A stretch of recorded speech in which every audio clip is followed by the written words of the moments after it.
आप क्या सोच रहे हैं कि जातिगत आप आरक्षण देने से किसी एससी के या एसटी के या ओबीसी के उस तबके को जो वाकई में आगे बढ़ना चाहता है वो बढ़ रहा है? नहीं बढ़ रहा।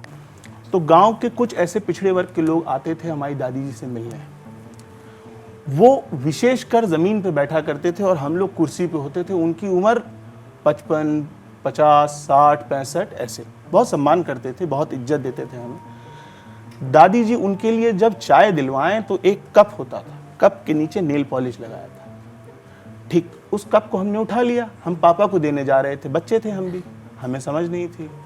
फिर हमें डांटा गया कि नहीं, ये कप पिताजी के पास नहीं जाएगा, ये कप जो लोग आए। हमें तब भी ये इस बात की शिक्षा नहीं दी गई कि वो पिछड़े हैं, दलित हैं, किसी पर्टिकुलर कास्ट से आते हैं, लेकिन हमें ये ज़रूर बताया गया। और शायद मुझे लगता है वही मेरी शिक्षा है कि आज मेरे अंदर उतनी जातिगत भाव नहीं है, मैं बहुत ज़्यादा जातिवाद नहीं करता। तो मैंने ले जाकर, मेरे को डांट दी गई कि भाई आपने कैसे ले जाकर के वहाँ दे दिया। खैर, ये एक विषय हो गया। दूसरा विषय मेरे ही गांव का, मेरे ही घर का बता रहा हूँ। कुछ नहीं 10 कदम दूर एक दलित समाज के व्यक्ति हैं, वो वहाँ रहते थे, मैं उनका नाम नहीं लूँगा, अब वो रिटायर हो गए हैं रेलवे से।